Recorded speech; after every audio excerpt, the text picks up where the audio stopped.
Shabbat Shalom, friends.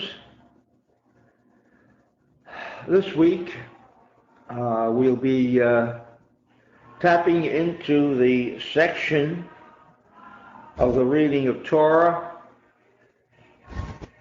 by the name Lech Lecha, which means literally that God told Abram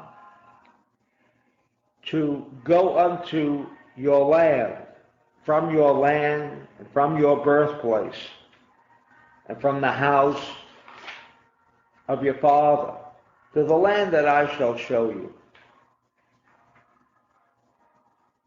And it says, Lech Lecha, go unto you. And the commentators find that a little difficult because if the instruction from the point of view of God to Avram is to go from one place to another, then it would have sufficed to have said Lech rather than Lech Lecha, go unto yourself. And while there are some answers, difficult as they may seem, to indicate this additional word of Lecha, some say it means, well, it's going to be for your benefit, etc., and so on. However, to understand the concealed and, of course, the hidden and obviously the true meaning of this physical verse, we must resort back to the Zohar. But before I do that, the section then goes on to say that I will bless those who bless you, and I will curse those who curse you.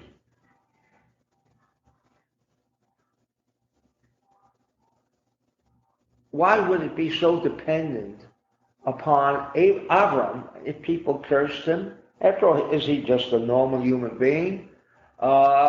I mean, we've all had our difficulties with friends, neighbors,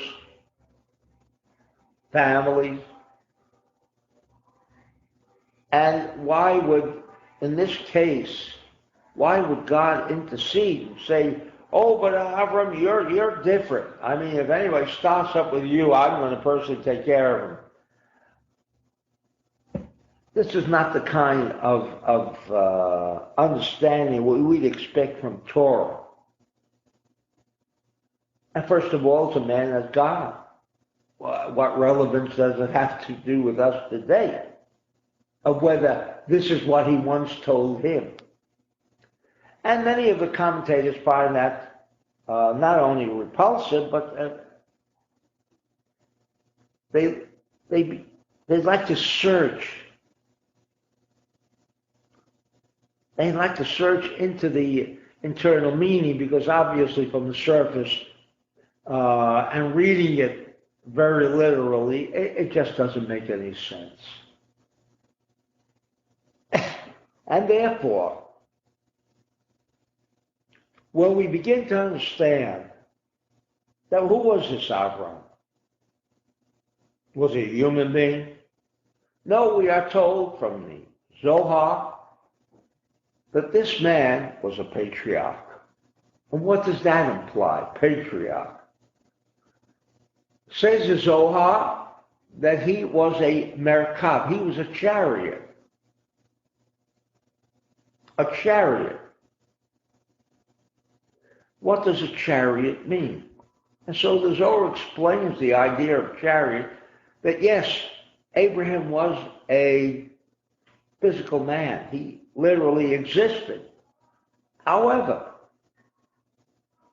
the significance of Abraham was not the fact that he was, as some proclaim him to be, the father of the Jewish nation or the father of Islam. But then again, he would also be the father of Christianity. Is that what we ought to understand in regards to the importance of Avram? Furthermore,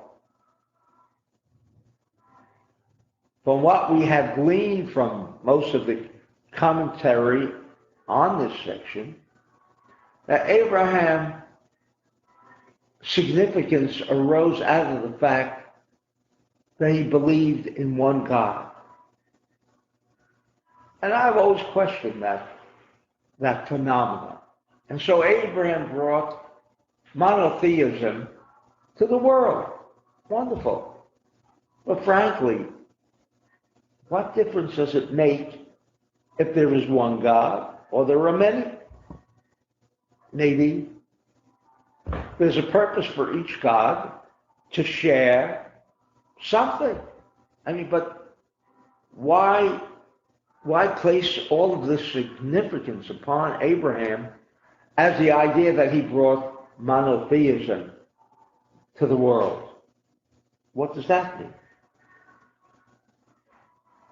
And so to understand the significance and the purpose and the reason why we would go and listen to this section is because of what the Zohar, in its description of Avram, provides us.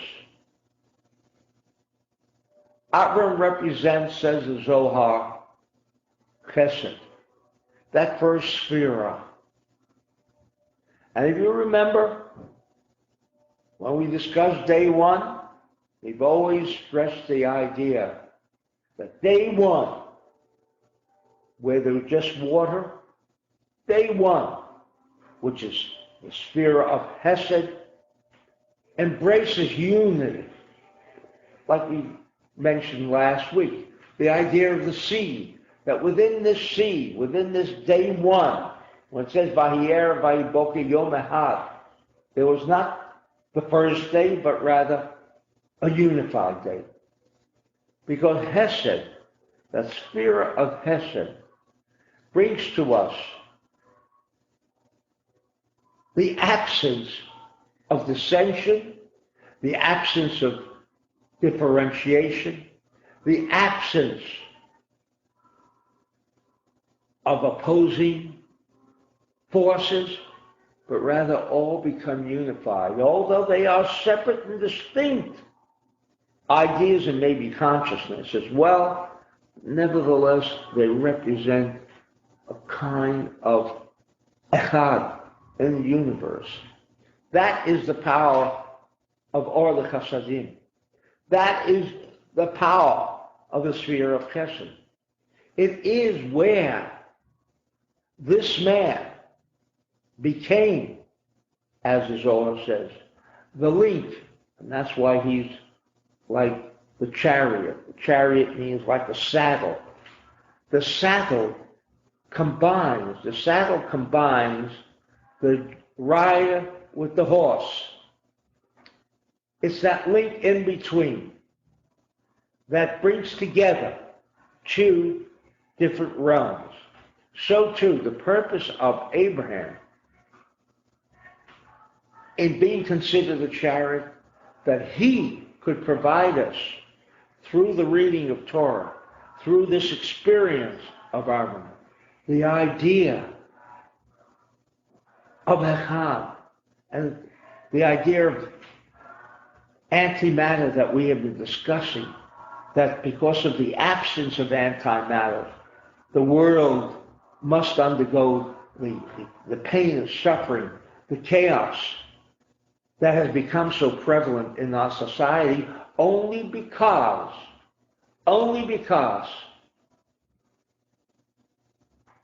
this idea of separation, this idea that the world is not one quantum whole, but rather different aspects. And there are different aspects, but to be all part of one whole where they don't conflict with each other. They complement each other.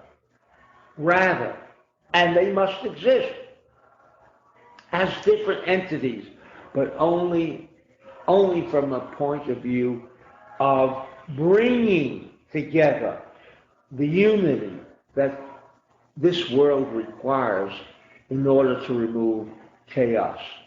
And therefore, when it says, I will bless you. I will bless those who bless you. What are we talking about? About Abraham? No. We're discussing that when people embrace you, or people, when it says curse you, meaning people who separate from this idea, people who live in a disjointed, in an atmosphere of conflict, then of course they will reap the benefit of pain and suffering. But when you make your connection to Abraham, you make this connection to that universal state of unity, which brings everything together as one, although each section can be absolutely different than the other, but they're both complementing. They're both bringing together that unity that this world requires. And so therefore, when we find the two words there, Lech Lecha, go unto you. Yes, it is for our benefit, meaning embrace Abraham, because he has been brought into this world for our benefit, for the benefit of being able to and enable us to tap into this realm, this metaphysical realm of antimatter, which is our only salvation, which is our only hope of ultimately removing chaos and strife and pain and suffering. The idea of unity. This is the whole concept. Another aspect that I think is important that deserves mention, and that is the changing of names. Changing of names. Many of us have been given names because the parent just thought this would be a nice name. But we learn from this parsha where Avram's name was changed to Avraham, Sarai, whose name was with a yud at the end of her name, was changed to the same idea of a hey. Abraham had the inclusion of the letter hey inserted in his name, and where Avram now became Avraham. Same with Sarah, where it was Sarai, the yud was replaced with the letter hey, to give us to understand that these two people, Abraham, age 100, Sarah, age 90, we're now going to have a son, Isaac. Well, she had lost all of her reproductive organisms. And now, this change of name, says the Zohar, was going to create a new individual. Does it mean a new individual? No, it means the restoration of her reproductive organs. Look at what this one letter can do, this letter hey.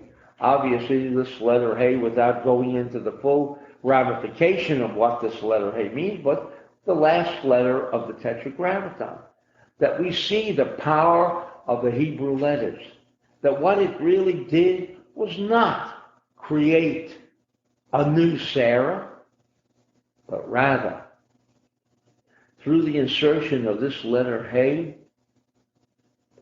the DNA that always remains till the very end with an individual. And although somehow, at a younger age, the body is in a position to perform certain functions, which later on in the